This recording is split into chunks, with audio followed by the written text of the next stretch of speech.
স্বৈরাচার পালানোর পর মাথা চাড়া দিচ্ছে অদৃশ্য শক্তি, এমন মন্তব্য করেছেন বিএনপির ভারপ্রাপ্ত চেয়ারম্যান তারেক রহমান। শনিবার কিশোরগঞ্জ জেলা বিএনপি সম্মেলনে তিনি এসব কথা বলেন। তারেক রহমান আরও বলেন, ঐক্যবদ্ধ থাকলে ভোটে ধানের শীষের পক্ষেই রায় আসবে। বিএনপির নাম ব্যবহার করে কেউ যেন বিভ্রান্তি ছড়াতে না পারে, সে বিষয়েও সতর্ক থাকতে হবে। দীর্ঘ ৯ বছর পর কিশোরগঞ্জ জেলা বিএনপির ত্রিবার্ষিক সম্মেলন। শনিবার সকাল থেকে জেলা সদরের পুরাতন স্টেডিয়ামে জড়ো হন দলের নেতাকর্মীরা। ব্যানার ফেস্টুনে পুরো শহর পরিণত হয় উৎসবের নগরীতে। সম্মেলনের উদ্বোধন করেন মহাসচিব মির্জা ফখরুল ইসলাম আলমগীর। বলেন, দেশকে অস্থিতিশীল করার ষড়যন্ত্র চলছে। যে আমরা উড়ে এসে জুড়ে বসিনি, আমরা লড়াই করে সংগ্রাম করে এই বাংলাদেশে এসেছি বন্ধুগণ। সম্মেলনে বিএনপির ভারপ্রাপ্ত চেয়ারম্যান তারেক রহমান বলেন, ফেব্রুয়ারির নির্বাচনে মানুষের রায় বিএনপির পক্ষে আনতে দলের সবাইকে ঐক্যবদ্ধ থাকতে হবে। আমার 1 বছর আগের কথা কিন্তু ধীরে ধীরে দৃশ্যমান হতে শুরু করেছে। যে স্বৈরাচার তো বিদায় হয়ে গিয়েছে, পালিয়ে গিয়েছে, কিন্তু অদৃশ্য শক্তি কিন্তু ধীরে ধীরে মাথা চাড়া দিয়ে উঠছে।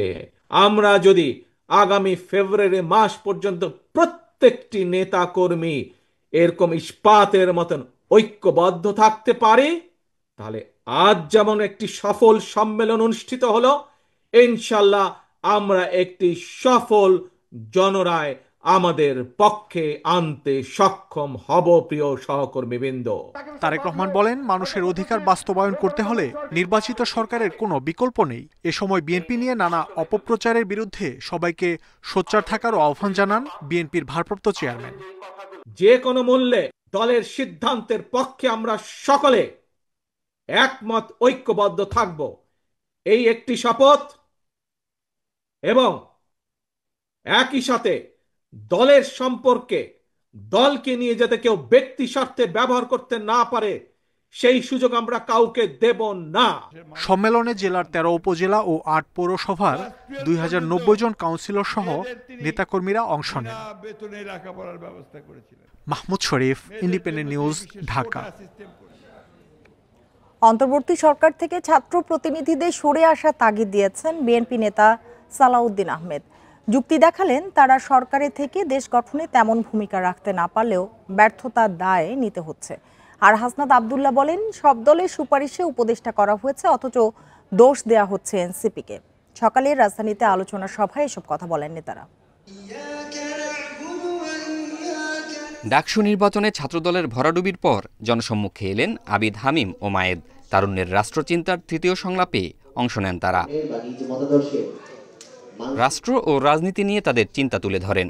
ডাকসু নির্বাচনে হারলেও শিক্ষার্থীদের জন্য কাজ করার প্রতিশ্রুতি দেন ছাত্রদলের নেতারা। এই ডাকসু নির্বাচনের মাধ্যমে আমার মনে হয়েছে এখানে বাংলাদেশের জয় হয়েছে এবং আমাদেরও এক প্রকার জয় হয়েছে। আমাদের যে ইশতেহার প্রদান করেছি, 10 দফার যে ইশতেহার প্রদান করেছি, সেটা নিয়ে আমাদের কার্যক্রম অব্যাহত থাকবে। অনুষ্ঠানে এনসিপির দক্ষিণাঞ্চলের মুখ্য সংগঠক হাসনাত আব্দুল্লাহ মন্তব্য করেন, সরকারে সব দলের সুপারিশ করা উপদেষ্টা থাকলেও তাদের ব্যর্থতার দায় দেয়া হচ্ছে কেবল এনসিপিকে। এছাড়া গণঅভ্যুত্থানের পরে ফ্যাসিবাদের সব শক্তির বিপক্ষে এনসিপিকে একাই লড়তে হয়েছে বলে জানান তিনি।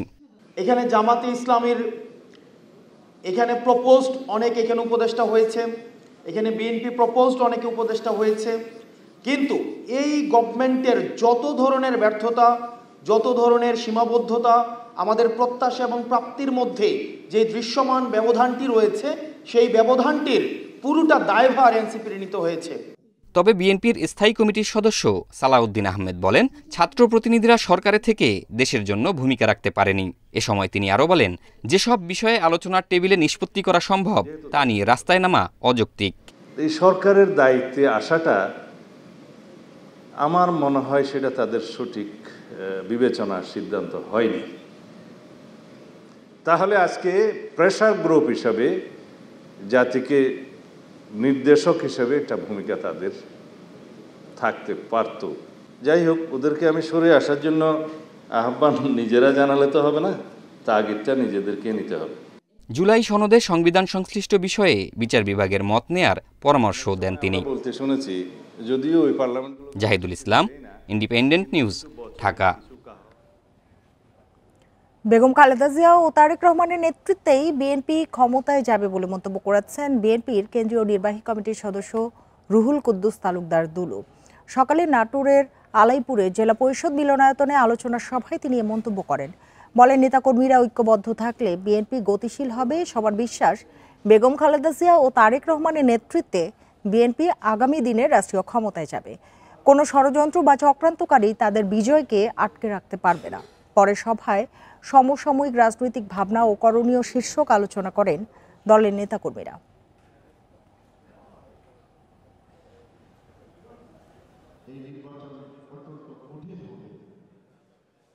আমি বিশ্বাস করি ঐক্যবদ্ধ হলে বিএনপি গতিশীল হবে এবং আমি বিশ্বাস করি তারেক রহমান খালেদা জিয়ার নেতৃত্বে যে বিএনপি আছে এই বিএনপি আগামী দিনে রাষ্ট্রীয় ক্ষমতা যাবে ইনশাআল্লাহ। দলীয়করণ হয়ে যাওয়া প্রশাসন দিয়ে নিরপেক্ষ নির্বাচন সম্ভব নয়। নির্বাচন করতে লেভেল প্লেয়িং ফিল্ড নিশ্চিত করার দাবি জানিয়েছেন জাতীয় পার্টির চেয়ারম্যান আনিসুল ইসলাম মাহমুদ। সকালে রাজধানীর গুলশান এভিনিউয়ে ব্রিফিংয়ে এসব কথা বলেন তিনি। আনিসুল ইসলাম মাহমুদ বলেন, নির্বাচন হতে হবে গ্রহণযোগ্য, সুষ্ঠু ও স্বচ্ছ। 2024 নির্বাচনে বিএনপিকে বাদ দিয়ে করা হয়েছিল, তখন মানুষ ভোট দিতে আসেনি। এখনও এ ধরনের নির্বাচন হলে জনগণ ভোট দিতে যাবে না।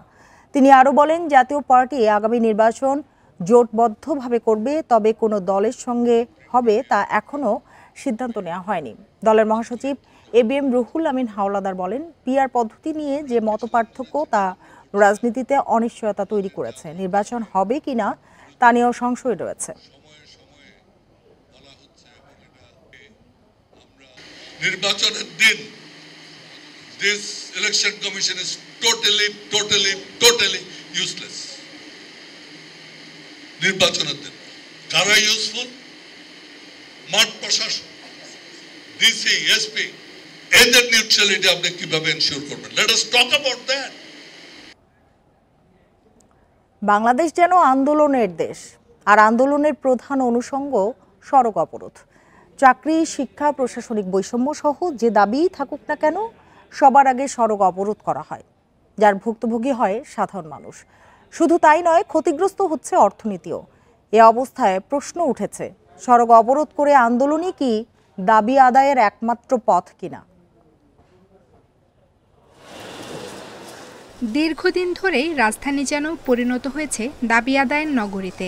বিভিন্ন গণমাধ্যমের তথ্য বলছে, শুধু ঢাকায় 6 মাসে অন্তত 136টি ও 1 বছরে 5 শতাধিক ছোট বড় বিক্ষোভ হয়েছে। এসব আন্দোলনে আহত হয়েছে অনেকেই। সড়ক অবরোধ করে রাখায় ব্যাহত হয়েছে অফিস আদালতের কার্যক্রম, বন্ধ থেকেছে স্কুল কলেজ, দীর্ঘ যানজটে আটকা পড়েছে অ্যাম্বুলেন্সও। খেটে খাওয়া মানুষের জীবন হয়ে উঠেছে আরও অনিশ্চিত। এই যে ভোগান্তিটা, এটার দায়ভার কে নেবে? আন্দোলন করতেছে ঠিক আছে, কিন্তু আমাদের এমন কষ্ট দিয়ে আন্দোলন করাটা কি উচিত? বিশেষজ্ঞরা বলছেন, আন্দোলন গণতান্ত্রিক অধিকার, তবে দাবি আদায়ের জন্য আইনের শাসন প্রতিষ্ঠা, প্রশাসনিক উদ্যোগ আর নীতি সংস্কার আরও কার্যকর সমাধান। মানুষ রাস্তায় গিয়ে দাবি জানাতে চায়, কারণ তারা মনে করে জোর করে নিজের অধিকারটা প্রতিষ্ঠা করতে হবে। এই যে জোর করে নিজের অধিকার প্রতিষ্ঠা করার যে চিন্তাটা, এটা হচ্ছে আইনের শাসনের পরিপন্থী। এখন দেশে যদি আইনের শাসন না থাকে, তাহলে মানুষ জোরের পথেই যাবে। বিশৃঙ্খলা ও ভোগান্তি এড়াতে নাগরিকদেরও সচেতন হওয়া উচিত বলে মনে করেন নগর পরিকল্পনাবিদরা। এছাড়া যে কোনো আন্দোলনের জন্য স্থান নির্ধারিত করার পক্ষেও মত তাদের। নগরে বসবাসের জন্য নাগরিকদেরও একটা সিটিজেন চার্টার থাকা উচিত।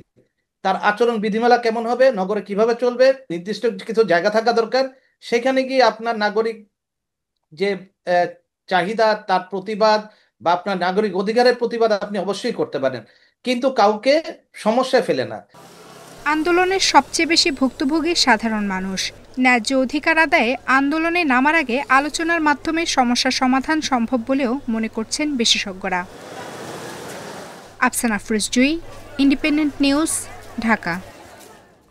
রাজশাহী বিশ্ববিদ্যালয়ে পোষ্য কোটা পুনর্বহালের প্রতিবাদে আন্দোলনরত শিক্ষার্থীদের সঙ্গে শিক্ষকদের হাতাহাতির ঘটনা ঘটেছে।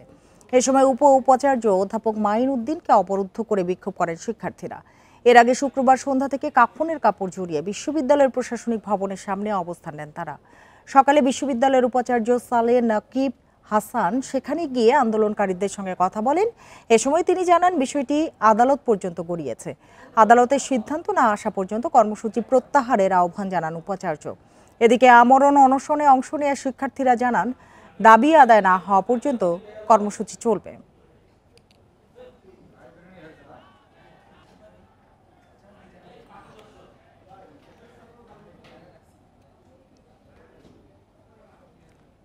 সবশেষ পরিস্থিতি জানাতে রাজশাহী বিশ্ববিদ্যালয় থেকে যোগ দিয়েছেন সহকর্মী মুস্তাফিজুর রহমান।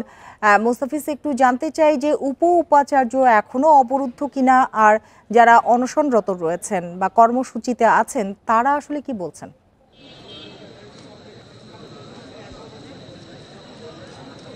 দেখুন, উপাচার্য এখন পর্যন্ত অবরুদ্ধ রয়েছে, অর্থাৎ তিনি যে যুবরী ভবনে রয়েছেন, তিনি এর আগে সন্ধ্যার পর থেকে সেখানে আছেন এবং দেখা গেছে যুবরী ভবনের নিচে বেশ কিছু শিক্ষার্থী অবস্থান করছে। সেই সাথে কিছুক্ষণ আগে একটি সিদ্ধান্ত হয়েছে যে শিক্ষার্থীদের মধ্যে একটি সিদ্ধান্ত হয়েছে যে সিনেট ভবনে বিশ্ববিদ্যালয় প্রশাসন থাকবেন, সেই সাথে বিশ্ববিদ্যালয়ের শিক্ষক থাকবে, কর্মকর্তা কর্মচারী, তাদের যে সমিতির যারা নেতারা রয়েছেন তারা থাকবেন এবং সম্মিলিতভাবে প্রশাসন রুয়েটের যে সিনেট ভবন রয়েছে সিনেট ভবনে সেখানে সবাই বসবেন, বসে একটি সিদ্ধান্তে আসবেন, এমনটি কিন্তু কথা ছিল। কিন্তু আমরা এখন দেখেছি যে সিনেট ভবনে মূলত এখানে উপাচার্য আসেননি, উপাচার্য তার বাসভবনে রয়েছেন। অপরদিকে উপাচার্য মাইনুদ্দিন তিনি যুবরী ভবনে অবস্থান করছেন এবং এইখানে সিনেটের সামনে আমরা দেখেছি যে বেশ কিছু শিক্ষার্থীরা রয়েছে এবং আন্দোলনরত শিক্ষার্থী তারা রয়েছে এবং সিনেটের ভেতরে কর্মকর্তা কর্মচারী তাদের একটি অংশ রয়েছে।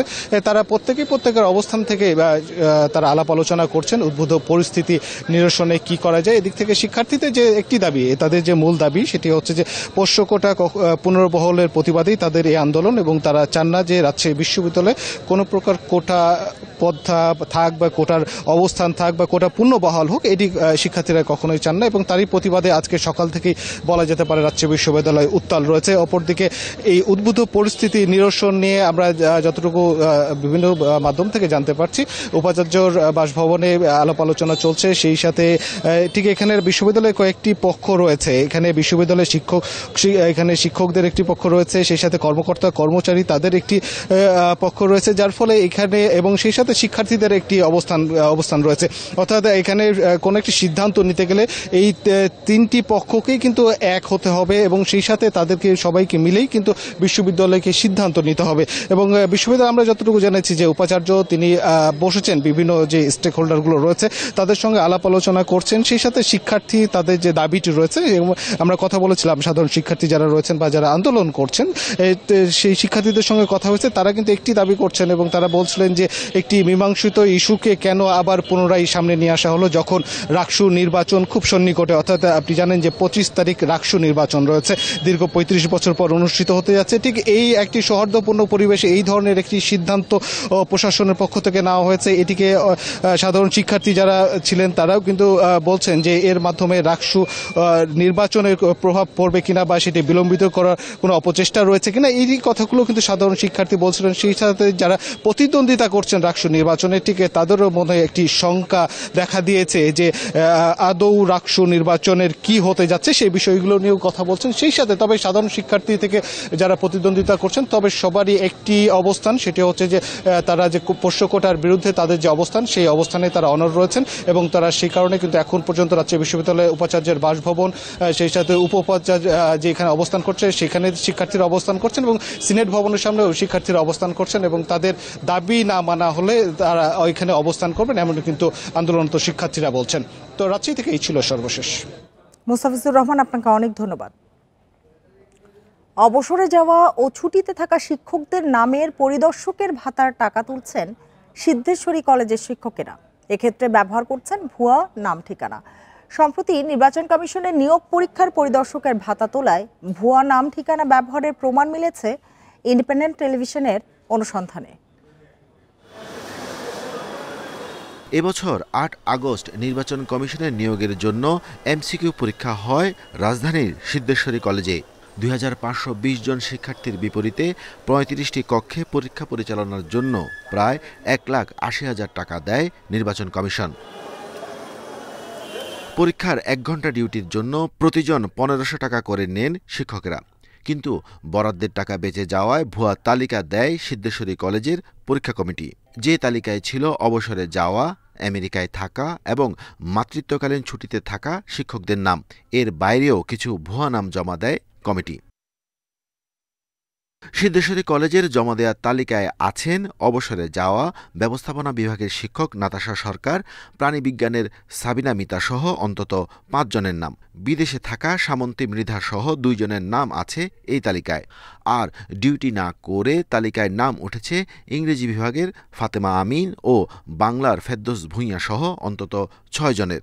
এছাড়া 7 জন শিক্ষকের ভুয়া নাম দিয়ে টাকা উঠিয়েছে কলেজ কর্তৃপক্ষ। ভৌতিক নাম দিয়ে বা বাইরে কারো নাম দিয়ে বা রিটায়ার করছে তাদের নাম দিয়ে লিস্টটা করতে হয়, এইটা আমরা বুঝি না আগে। নাজিয়া হোসেন তিথি, শি ইজ ইন ইউএসএ নাও, আর সমাপ্তি মৃধা ইজ ইন অস্ট্রেলিয়া। ইংলিশের 3 জন ম্যাডাম ওদিন ওনারা ডিউটি করেন না, ওনাদের নামও বিল করা হয়েছে। ইভেন আমাদের বাংলা টিচার ফেরদৌস, এই যে গেঞ্জি পরা, টি শার্ট পরা, ওনার নামও বিল করা, উনি ডিউটি করেন না। নিয়োগ পরীক্ষায় 8 থেকে 10,000 টাকা নিয়েছে কমিটির সদস্যরা। অধ্যক্ষ বলছেন, প্রাপ্ত টাকা সমন্বয় করতে এমন তালিকা সবসময় দিয়ে থাকেন। নির্বাচন কমিশনের সাথে আমার যেভাবে কথা হয়েছে আমরা সেভাবে কাজ করেছি। কমিটির পরীক্ষা যত নিয়োগ পরীক্ষার এই একইভাবে ওনারা এই টাকাগুলো অতীতে পাইছে এবং একইভাবে নিছে এবং আমরা সমস্ত শিক্ষক একইভাবে পাইছি। নির্বাচন কমিশন বলছে, পরীক্ষার নামে আর্থিক অনিয়মের দায় কলেজ কর্তৃপক্ষকেই নিতে হবে।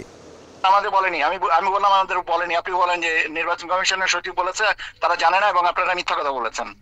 এ বিষয়ে কথা বলতে গেলে বিবাদে জড়ান কলেজটির শিক্ষকরা। এক পর্যায়ে হাতাহাতিতে জড়ান সিনিয়র শিক্ষকরা। Arafatur Rahman, independent news, Dhaka. চুয়াডাঙ্গার জীবননগরে গরু কেনাবেচা নিয়ে বিরোধের জেরে 2 ভাইকে পিটিয়ে ও কুপিয়ে হত্যা করেছে প্রতিপক্ষ। সকালে উথলি গ্রামে এ ঘটনা ঘটে। নিহতরা হলেন মিন্টু আনোয়ার ও আমির হামজা। জীবননগর থানার ওসি জানান, সম্প্রতি নিজেদের একটি গরু বিক্রি করে দেন 2 ভাই মিন্টু ও আমির। অন্য ক্রেতার কাছে গরু বিক্রি করায় ক্ষিপ্ত হয়ে ওঠেন একই গ্রামের স্বপন ও শহীদার সহ কয়েকজন। এরই জেরে সকালে দুপক্ষের মধ্যে কথা কাটাকাটি হয়। এক পর্যায়ে 2 ভাইকে পিটিয়ে ও কুপিয়ে হত্যা করা হয়। খবর পেয়ে মরদেহ উদ্ধার করে সদর হাসপাতালে মর্গে পাঠায় পুলিশ। এ ঘটনায় মামলা দায়েরের প্রস্তুতি চলছে বলে জানিয়েছে পুলিশ। জড়িতদের ধরতে অভিযান চলছে। রড, লাঠি, হাতুড়, হেসো ইত্যাদি উৎপাদে মার শুরু করেছে। মারবো ওরা সেভাবেই সেজে গিয়েছে, তো সেভাবে দিয়ে এবার ওরা কুপাকুপি শুরু করে দিয়েছে। আমরা চাই তার শাস্তি হোক, উপযুক্ত শাস্তি হোক। এর মধ্যে আছে নেতা আছে নাকি, ওদিকে সব স্বপন টপন আছে, তাদের গ্রুপের বিভিন্ন লোকজন নিয়ে এই ঘটনাটা ঘটাইছে। পরিকল্পিতভাবে এরা সব ভাই ব্রাদার বা তাদের সন্তানরা যায় জড়ো হয়ে আপনার পিটিয়ে কুপিয়ে আর কি 2 ভাইকে হত্যা করে। তাই একজন আসামি আমরা ধরতে পেরেছি এখন পর্যন্ত, আর আমাদের অভিযান অব্যাহত আছে। আশা করা যায় আমরা ধরে ফেলবো আসামি ইনশাআল্লাহ। এই ছিল এখনকার সংবাদে। ইন্ডিপেন্ডেন্ট টেলিভিশনের সব খবরের আরো বিস্তারিত জানতে চোখ রাখুন ফেসবুক, ইউটিউব এবং এক্সে। ধন্যবাদ সবাইকে।